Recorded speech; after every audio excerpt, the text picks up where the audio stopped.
halkan aan ku qabanay macadka East 2018 bishii 8 ayaa fikradiisu bilaabatay oo xilligaas oo magaca class professional group ugu horeeyana uu ku qalin jabshay oo ahaa magaca koobaad lagu bilaabay xilligaasna waxaan dadaal aan ku bixinaynay oo aan muhiim u aragnay tiknoolajiyada gobolka in ay tahay mid u baahan in dhinaca tiknoolajiyada maadaama adduunyadu ay tahay maanta dhinaca tiknoolajiyada u socoto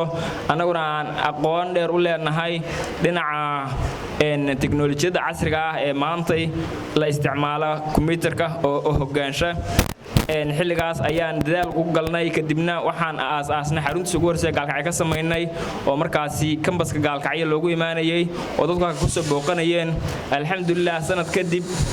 2019 waxaan mar kale ku guuleysanay inaan magacii aan renew u sameeyno ama dib u cusboonaysiino oo aan ka dhignay class academic of science and technology oo loo soo gaabsho East kadibna ay groupkii labaad oo East magaciisa ku qalin jabinaya ay halkan ka baxayaan maanta oo qaatay course 4 bilood qaatay oo waliba shahaado diblooma lagu qaadanayo oo ay ardadu soo barteen tiknoolajiyada maanta gobolkan aan ku faan oo waliba Afrika meeshan ka joogno Soomaaliya haddana aan joogno magaalada Gaalkacyood oo inta badan ahayd meel ka xiran dhinaca waxbarashada ayaan anaguna door muhiim u aragnay inaan sameeyno aqoon professional waxaan hubaa maanta ardayga ka dhamaystay meeshan tiknoolajiyada iskoolkan East in uu qaban karo barnaamij kasta oo loo baahan yahay oo kombiyuutar looga baahan yahay ay qaar badan oo maanta halkan ka qalin jabshay oo East dhamaystay waxbarashadiisa ay ka shaqeynayaan wasaaradaha kala duwan hay'adaha gaarka ah iyo shirkadaha waaweyn oo gobolka ka hawlgala ay maanta ka shaqeynayaan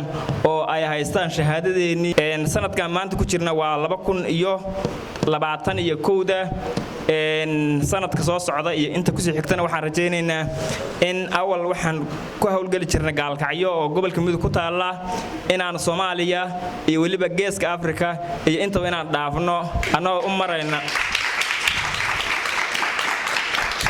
waa maasantiin anagoo u marayna maanta tiknoolajiyad baa la joogaa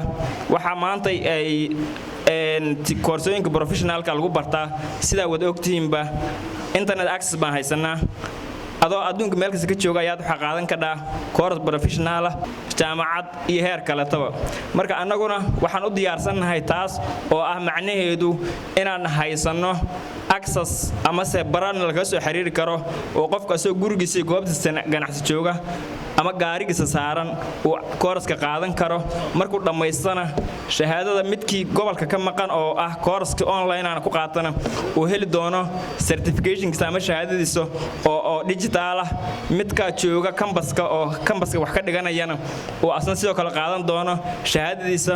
oo gacanta looga saarayo xilligaas oo ay farxad kala qayb qaadanayaan waalidiintiisa macallimiinta wax bartay rajaynaya oo farxad u rajaynaya groupka maanta qalin jabinaya iyo kuwa hore u dhameystay ee halka nagala jooga kuwa kale oo xilligan koorsooyinka u socdaan oo sanadkan 2020 isla dhixdiisa ayagu dhameyn doono oo insha Allah rajaynaya inaan mar kale nagala soo qayb gali doontaan haddii Ilaahay idmo